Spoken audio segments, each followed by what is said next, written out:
Dayapuram residential സ്കൂളിലാണ്. ഞാൻ 2ാണ് പഠിക്കുന്നത്.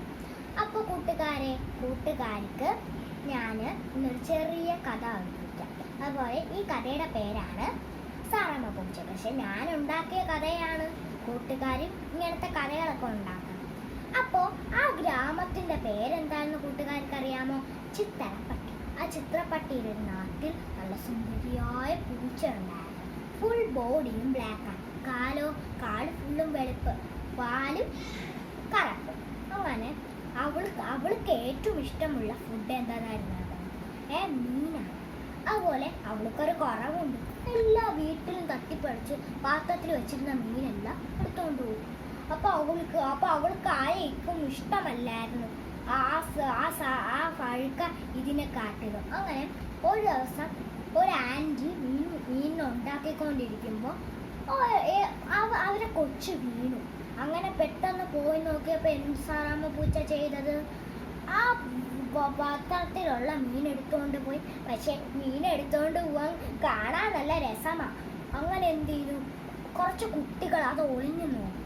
അങ്ങനെ അവർ തീരുമാനിച്ചു, ഇനി നാളെ സാറാമ്മ പൂച്ച വരുമ്പോൾ ഇവൻ നല്ല അടി കൊടുത്തിട്ടേ വിടാകും.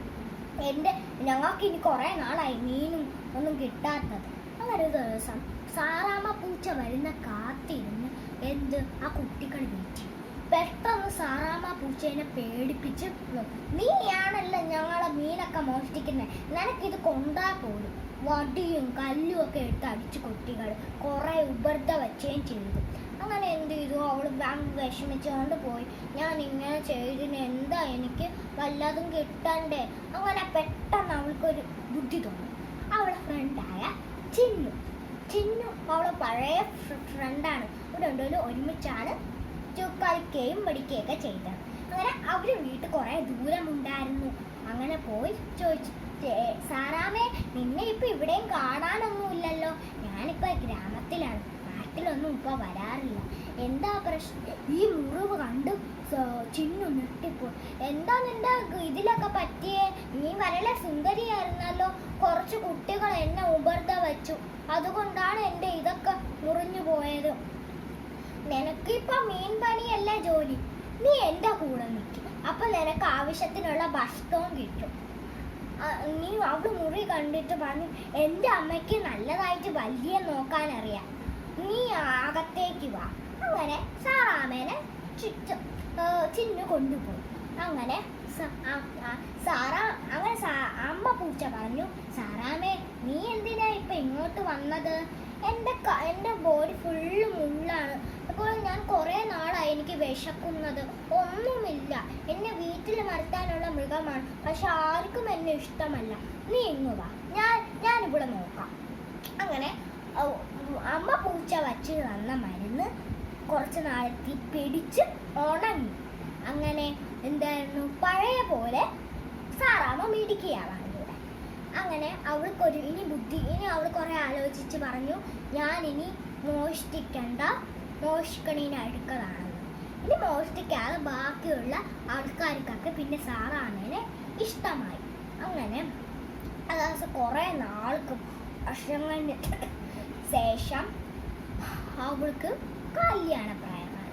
അങ്ങനെ എന്ത് ചെയ്തു?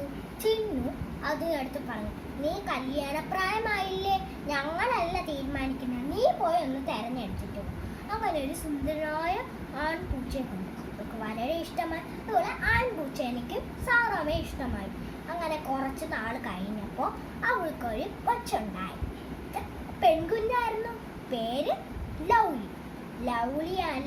അവർക്കൊരു കിടക്കാൻ ഒരു ഇടയുമില്ലായിരുന്നു.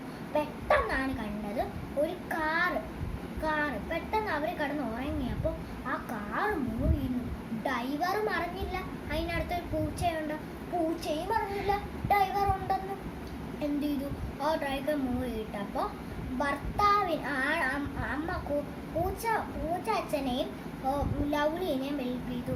സാറാമ്മ എന്ത് ചെയ്തു? പെട്ടെന്ന് ഡ്രൈവർ അടി നോക്കിയപ്പോൾ സാറാമ്മ മരിച്ചു കിടന്നു. അവരെടുത്ത് കുഴിച്ചിട്ടു. അപ്പോൾ കൂട്ടുകാർക്ക് എന്താ മനസ്സിലായ, നമ്മൾ ഒരു പെറ്റിനെ അടിക്കണം.